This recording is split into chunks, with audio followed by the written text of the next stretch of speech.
두 남녀가, 청춘 남녀가 만났어요. 서로 좋아합니다. 자주 만나서 함께 맛있는 음식도 먹고요. 또 자주 선물도 전해줍니다. 때로는 값비싼 명품도 선물해 줍니다. 자, 그러면 이 두 사람은 어떤 관계일까요? 썸 타는 걸까요? 아니면 사귀는 관계일까요? 자, 이 모습만 보고는 사귄다라고 그렇게 말하기엔 좀 부족하지 않을까 생각합니다. 사귀는 관계가 되려면 좀 무엇이 더 필요한데 뭐가 필요할까? 역시 고백입니다. 고백. 아무리 우리가 자주 만나고 음식을 자주 먹고 좋은 선물을 나눈다 할지라도 고백이 없으면 그건 썸입니다. 그냥 견주고 있는 거죠. 물론 사귀는 관계라고 생각할 수도 있습니다만, 그런데 정말 사랑하는 것 같은데 끝끝내 두 청춘 남녀가 사랑한다, 사귀자, 오늘부터 1일이다, 뭐 등등, 뭐 이런 이야기가 없다고 한다면, 여러분, 그 고백이 없다고 한다면 그것은 사귀는다라고 말하기가 어려울 것입니다. 혼자 착각하는 것일 수도 있을 것입니다. 우리가 잘 아는 것처럼 갑돌이와 갑순이 한마을에 살았더래요. 그렇죠? 잘 알지 않습니까? 서로 사랑했더래요. 근데 왜 둘이 결혼하지 못했습니까? 서로 좋아하는데 좋아하는 그 감정을 서로 숨겼어요. 표현하지 않았어요. 그래서 안 그런 척 했더래요. 그래서 결국은 서로 결혼하지 못하고 다른 사람하고 결혼하지 않았습니까? 서로 사랑하는 관계가 되려면 뭐가 필요하냐면 고백이 필요하다. 고백. 교제한 기간이 얼마이냐라는 것은 사실 중요하지 않습니다. 그것보다 더 중요한 것은 진정한 고백이 있느냐라는 것입니다. 여러분 한번 생각해 보십시다. 여러분은 예수님과 하나님과 어떠한 관계이십니까? 무슨 관계이길래 오늘 시간 주일날 이 황금 시간에 이 시간 여기 와 앉아서 예배를 드리고 계십니까? 한번 우리 자신을 돌아보면 교회 잘 나옵니다. 예배도 제법 잘 드리고요. 헌금도 또 제법 하는 것 같고, 또 기도도 하는 것 같고, 찬양도 열성적으로 하는 것 같고. 자, 그러면 믿음 좋은 거 아닐까요? 이 정도만 되면 점수로 한번 매긴다고 한다면 나의 신앙은 좋은 점수가 나올 수 있을 것 같은데, 문제는 그 점수가 하나님과의 관계와 일치하지는 않는다라는 것이. 우리가 보여지는 현상 속에 있는, 우리가 누구를 보면 저 사람은 점수 몇 점짜리 신앙생활을 하는 사람이야 라고 자기 기준에 의해서 주관적으로 평가할 수 있어요. 그죠? 그런데 그 점수가 하나님과의 관계와 일치하지는 않는다는 것입니다. 항목이 하나 더 있어야 됩니다. 그게 뭡니까? 고백입니다. 고백이 있어야 관계가 성립이 되고 믿음도 단단해지는 것입니다. 고백도 물론 형식적인 고백이 있을 수 있어요. 우리가 오늘 신앙 고백을 했습니다만 나는 전능하신 하나님 아버지 하나님을 믿습니다라고 하는 이 고백 그냥 뭐 형식적으로 할 수 있겠지요. 듣기 좋은 그냥 입에 발린 소리로 할 수 있겠지요. 그러나 여러분, 진정한 고백은 자신의 존재를 드러내는 일이기 때문에 그렇지 않습니다. 진정한 고백은 자기의 정체성이 나타나는 것이 진정한 고백입니다. 인간으로서 자기의 정체성도 드러나고 하나님과 나 자신의 이 정체성이 어디에 있는가라고 하는 이것이 드러나는 것이 바로 우리의 고백이 되어야 돼요. 이게 바로 신앙 고백이죠. 하나님과 나 사이에는 어떠한 관계가 이어지고 있는가? 나는 과연 주님과 무슨 관계일까? 무슨 관계일까? 여러분, 우리 하나님을 아버지라고 부르는데 과연 내가 하나님의 자녀 맞나? 라는 생각을 한번 해보는 거죠. 자, 오늘은 신앙의 핵심이라고 말할 수 있는 이 신앙 고백을 통해서 우리 자신의 신앙을 한번 잠깐 점검해 봤으면 좋겠습니다. 오늘 본문은 여러분 너무도 잘 아시는 베드로의 신앙 고백이죠. 주는 그리스도시요 살아계신 하나님의 아들이십니다. 할렐루야. 이것이 진정한 고백이고 이 고백 위에 음부의 권세가 이기지 못하는 교회를 세우시겠다. 주님 말씀하셨죠. 이 신앙 고백은 예수님이 어떠한 분이신지를 가장 정확하게 담고 있는 고백입니다. 그런데 이 신앙 고백은 예수님께서 의도하신 고백입니다.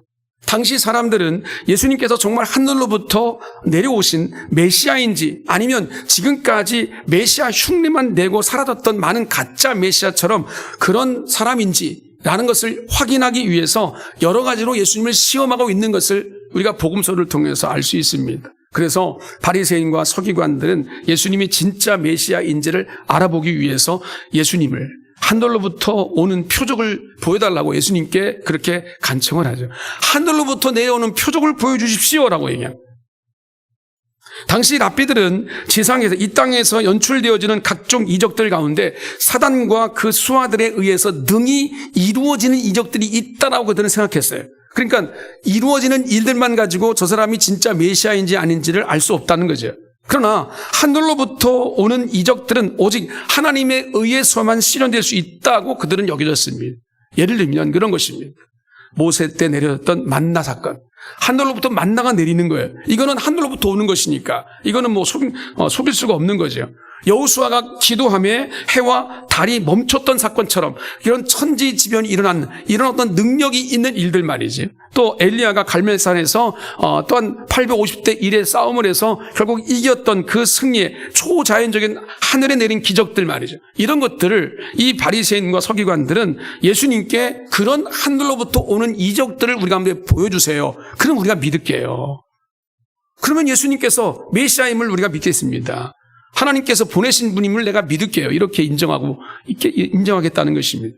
그런데 1절 말씀 보게 되면 그들은 시험하여 라는 이 말을 함으로 말미암아 그들의 저의가 있다는 것을 우리가 알게 됩니다.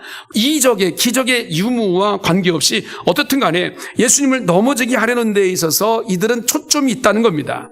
아닐 거다는 거죠. 100% 확신하고 있는 겁니다. 이 사람은 가짜라는 거죠. 메시아가 아니라는 겁니다. 그래서 물론 표적을 요구하고 있습니다만은 그러나 그 표적을 요구하는 것이 그들이 예수를 믿기 위해서 표적을 요구하는 것이 아니라 당신은 과연 하늘로부터 오신 메시아가 아니다라는 것을 입증시키기 위해서 자꾸 그런 행동을 하고 있다는 겁니다. 지극히 예수님께 도전적인 행동을 하고 있는 거죠.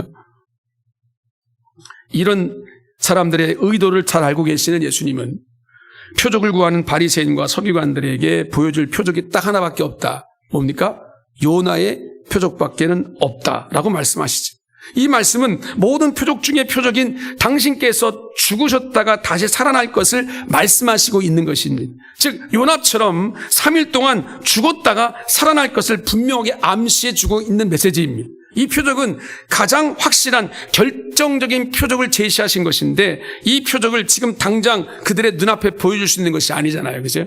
지금 현실은 있는데 앞으로 돌아가실 날이 좀 더 있어야 되고 그렇죠? 그리고 죽은 다음에도 또 3일 있다가 다시 살아나셔야 되기 때문에 현재는 이룰 수 없는 일이에요. 미래형으로 진행되어야 될 일입니다. 그러니까 그들이 그 말을 듣고는 깨닫지를 못하는 겁니다.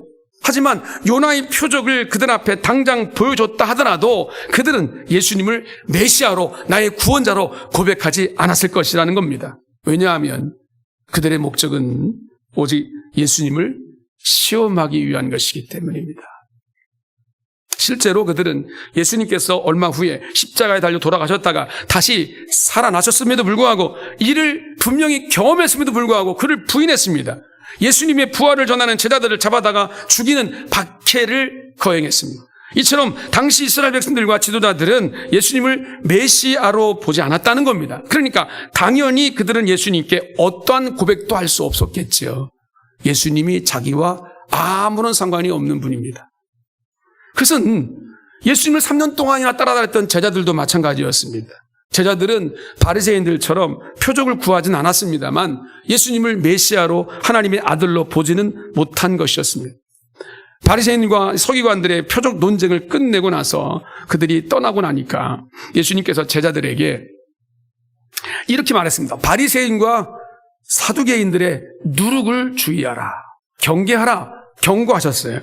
그러니까 제자들이 뭐라고 그것을 받아들였냐면 그것이 떡 이야기로 주님께서 우리에게 얘기하신 것이라고 그렇게 받아들였다는 거예요. 바로 앞에 전에 사건을 보게 되면 예수님께서 이른바 7병2여 7개의 생선과 2마리의 떡으로 2마리 생선으로 이 4,000명을 먹이고 남았다고 하는 이 7병2여의 사건이 나오거든요. 그러니까 거기서 남은 떡이 있었는데 그 떡을 가져왔냐 이런 생각으로 받아들였어요. 제자들이. 그만큼 오직 제자들은 그 기사와 이적들을 보더라도 그 기사와 이적들 속에서 주님이 하시는 일이 무엇인지 주님이 누구이신지 주님과 나와의 무슨 관계가 있는지 생각하지 않았어요.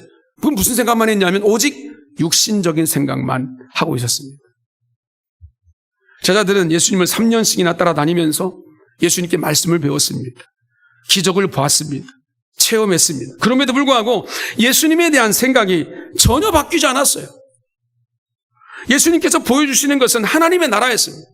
생명의 문제였습니다. 영생의 문제였습니다. 그런데 제자들은 그것을 보면서도 그렇지 않았습니다. 그들은 오직 그들이 보는 것, 관점은 하나, 육신의 문제를 해결하는 겁니다. 지금 우리의 육신의 문제를 해결하는 것, 이것밖에는 관심이 없었어요. 오직 예수를 믿음으로 우리가 다 모든 것들을 버리고 주님을 쫓음으로 예수를 통해서 우리가 어떻게 하면 출세할 수 있을 것인가, 여기에만 관심을 가지고 있었다는 거죠.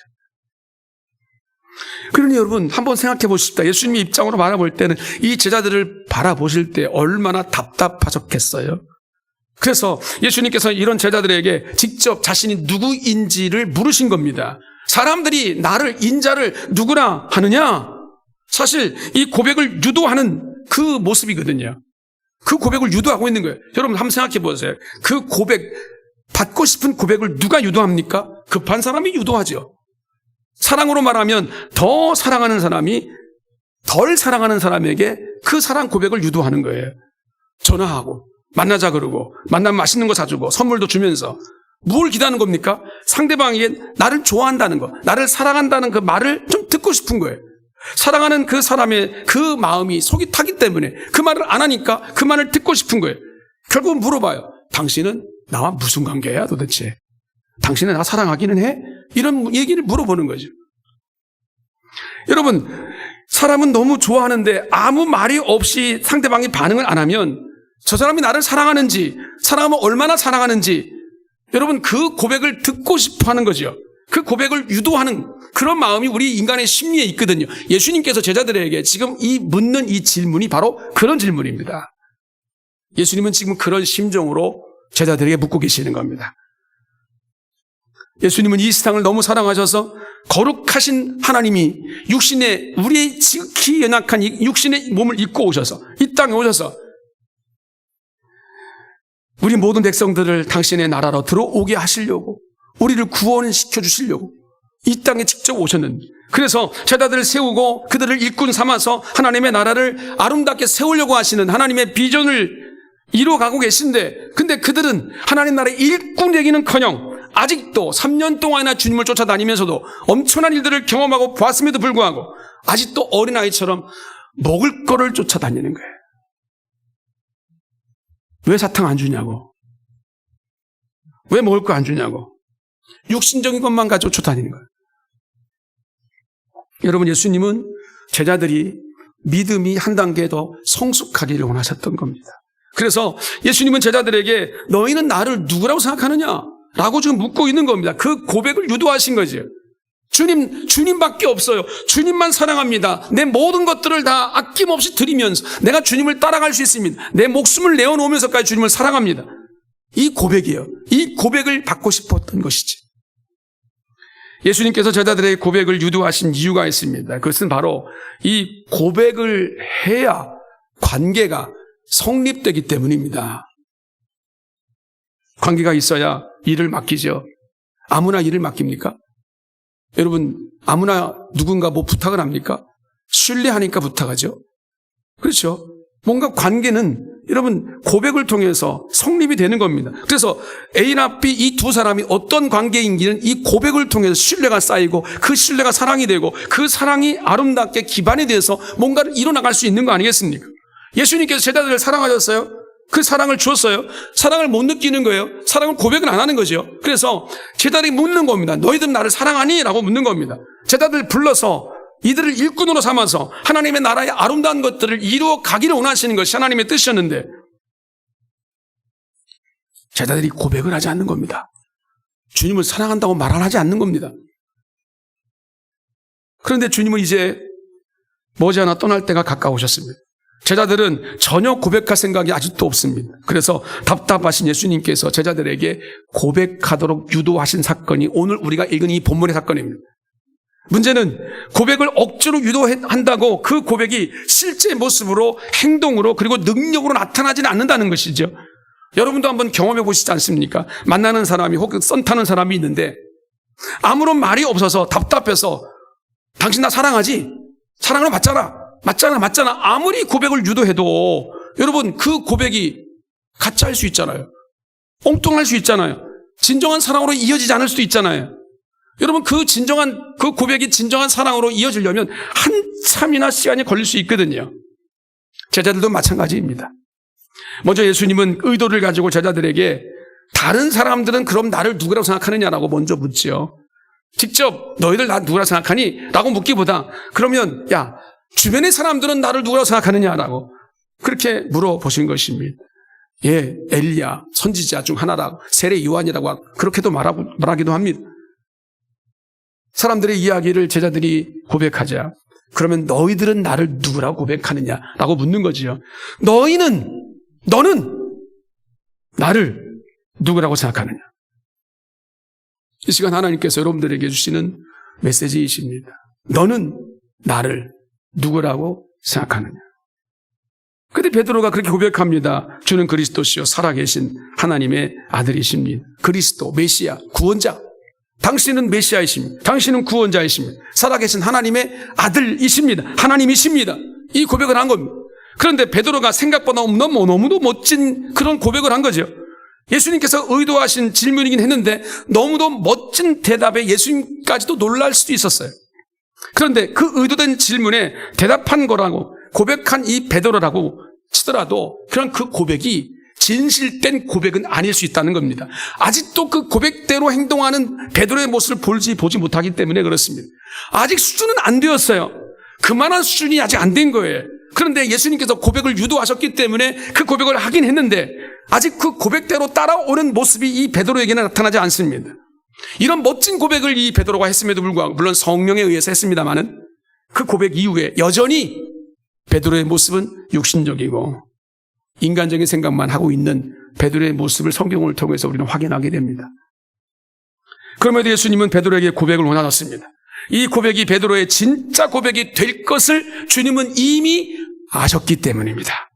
지금은 아직 아닙니다.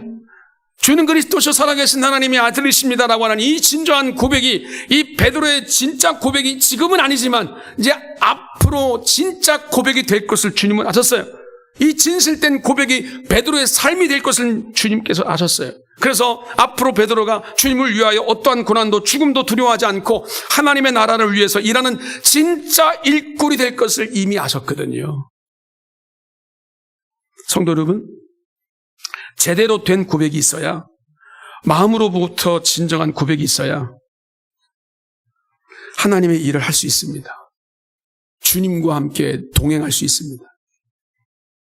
베드로는 예수님께서 십자가에 달려 돌아가실 때에도 무서워서 예수님을 부인하고 계집종 앞에서 예수를 모른다고 부인하고 이랬던 사람입니다.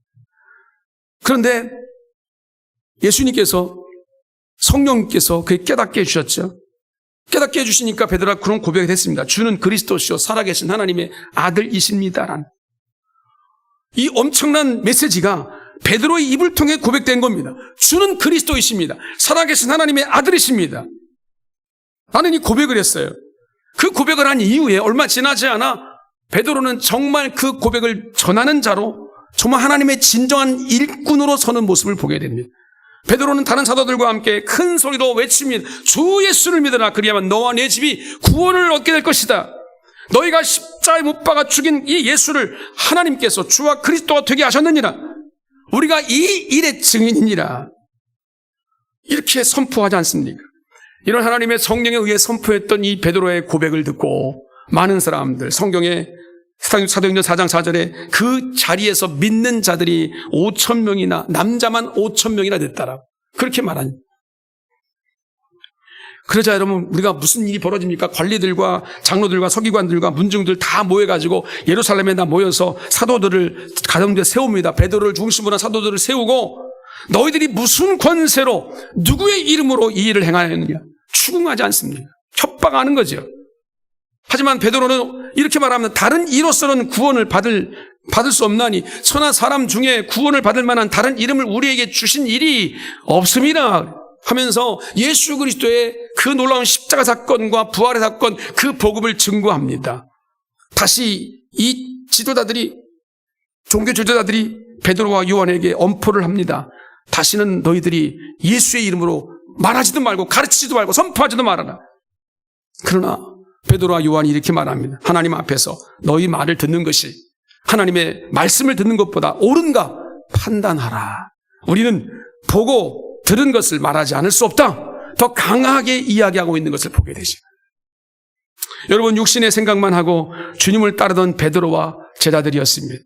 그런데 성령께서 깨닫게 해주셔서 억지로라도 주님이 유도하신 대로 고백은 했는데 그 고백이 진짜 고백은 아직 아니었는데, 그런데 때가 되니까 그 고백하게 하신 그 하나님께서 제자들에게 임하셔서 그 고백이 실제 행동으로 내 삶으로 능력으로 나타나게 하시더라는 거예요. 하나님의 역사입니다. 이것이 바로 고백의 힘입니다. 그래서 고백이 중요한 겁니다.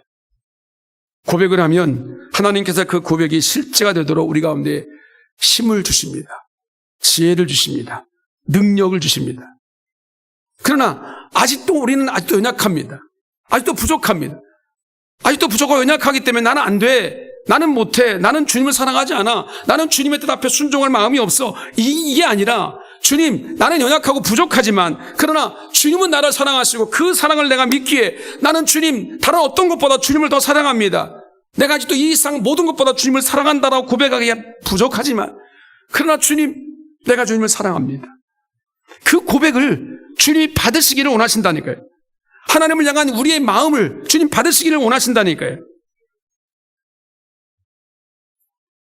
아직은 부족하지만 하나님을 향한 고백을 여러분의 입술을 통해 하시기 바랍니다. 주님이 내게 어떠한 분이신지요? 예수 그리스도가 나에게 어떠한 분이신지요? 내가 그 예수님을 얼마나 사랑하는지요? 고백하십시오. 고백하셔야 됩니다. 구약에도 고백을 제대로 한 사람을 우리가 들 수 있지 않습니까? 그 고백의 진짜 위대한 신앙의 인물이 다윗이지 않습니까? 다윗이 시편 23편 오늘 우리가 서시로 읽었습니다만 이렇게 고백합니다. 여호와는 나의 목자이시니 내게 부족함이 없으리로다.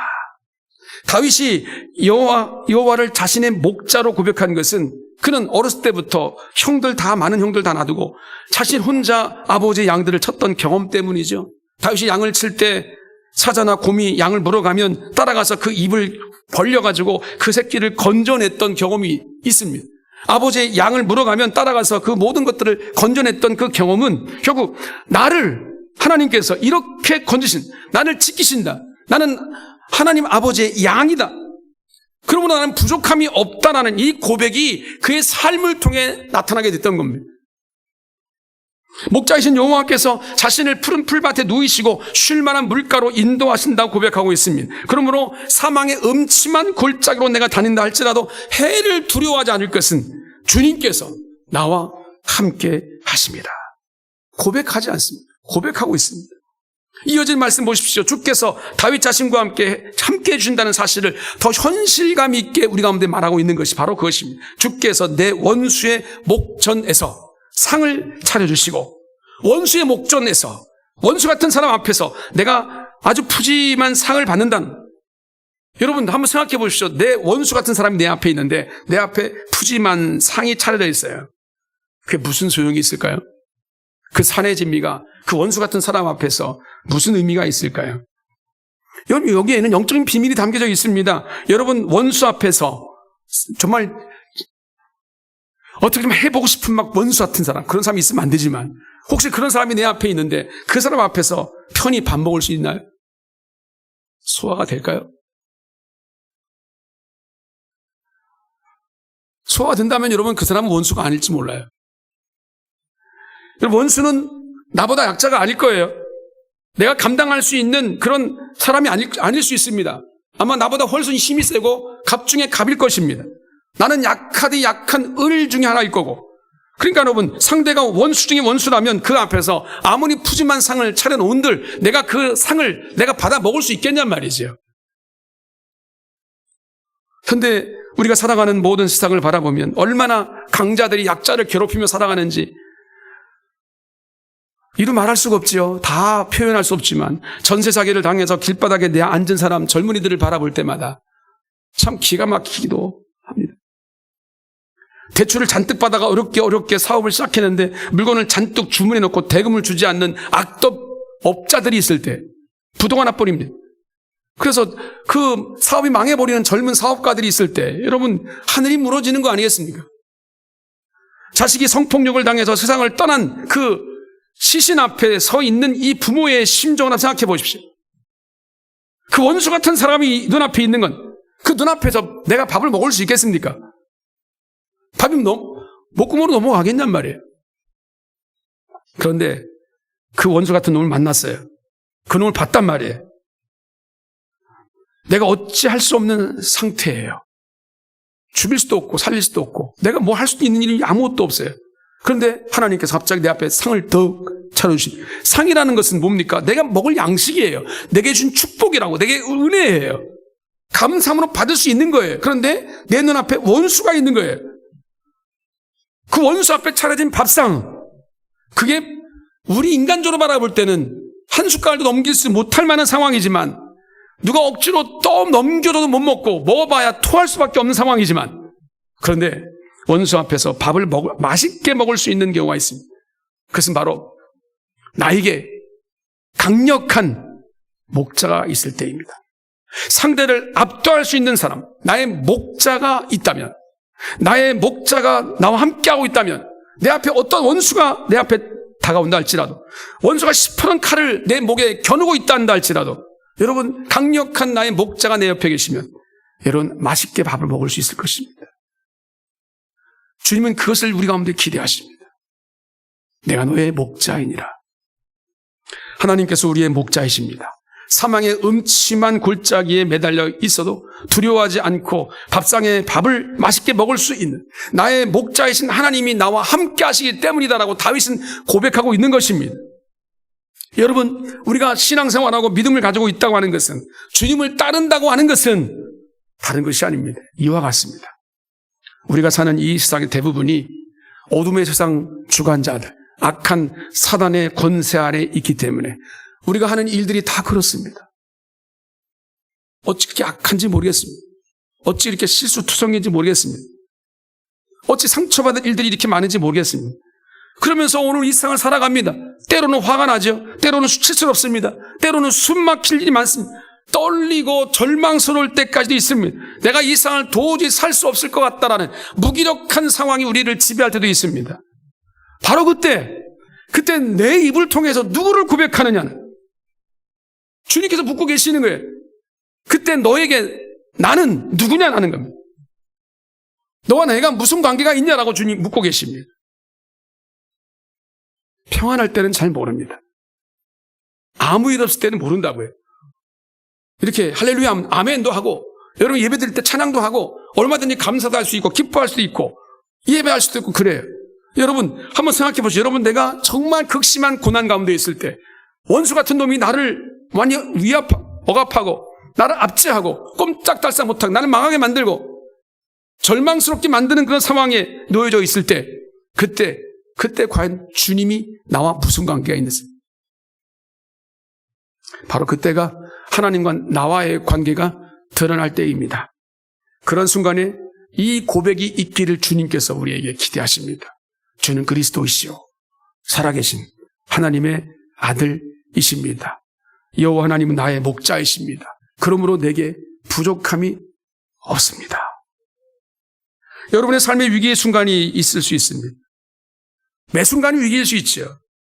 그렇습니다. 시간이 지나면 그날수록 저는 목회자로서 순간순간이 다 위기인 것 같아요. 절박합니다. 모든 위기의 순간에 그럼 내가 붙잡아야 될 게 뭘까 생각합니다. 누구를 인간을 붙잡겠습니까? 누구를 위로를 기다리겠습니까? 세상의 어떤 소망을 붙잡겠습니까? 오직 나의 목자이신 주님을 붙잡고 주님 앞에 내 믿음의 고백을 드리는 것, 이것이 주님께 내가 드려야 될 산제사라. 살아계신 하나님께서 오늘 우리를 붙잡고 계심을 분명히 알게 하실 것입니다. 하나님께서 나와 함께 하심을, 나와 동행하심을 분명히 알게 하실 것입니다. 그러면 나를 붙잡고 계신 그 주님을 내가 꼭 붙잡고 놓지 않으면 주님은 친히 주님이 인도하시고 계획하신 놀라운 일들을 우리 가운데 이루어 주실 것이다. 이 시간 주님의 날 이 시간 예배자로 선 여러분들에게 다시 한번 주님께서 묻고 계십니다. 너와 나는 어떤 관계이냐? 주님은 나의 주님, 나의 구세주이십니다. 나의 생명이십니다. 주님은 나의 보호자이십니다. 나의 반석이십니다. 나의 목자이십니다. 나의 모든 것입니다. 정말 이 고백이 진실되게 주 앞에 올라가고 있는지 이제 다시 한번 여러분들을 돌아보십시오. 아니면 때를 따라 생각나면 의지하고 생각나면 바라보고 생각나면 한 번쯤 한번 돌아보는 그런 관계는 아니십니까? 주님을 신뢰하십시다. 주님을 사랑하십시다. 주님과 깊은 교제를 나눌 수 있는 하나님 백성 되시기를 축복합니다. 그분은 살아계신 하나님이십니다. 나를 이 세상 그 무엇보다도 사랑하시는 하나님이십니다. 그 사랑으로 우리를 덮으신 하나님이십니다. 그러므로 우리 인생은, 우리의 신앙은 곧 다른 것이 아닙니다. 그 하나님과의 관계로부터 이어가고 관계로부터 살아가고 하나님의 능력을 힘입어 주님 앞으로 나아가는 자인 줄로 믿습니다. 다시 한번 주님, 내가 주님과 깊은 사랑을 하기로 합니다. 나의 고백을 받아 주시옵소서. 이 고백을 통해 하나님 영광 받으시고 이 땅에 살아가는 동안에 주님 앞에 설 그때까지 믿음으로 승리하는 하나님 자녀가 될 수 있도록 우리를 축복하여 주시옵소서. 이 믿음으로 주의 길을, 승리의 길을 걸어가는 하나님 백성 되시기를 주님의 이름으로 축복합니다.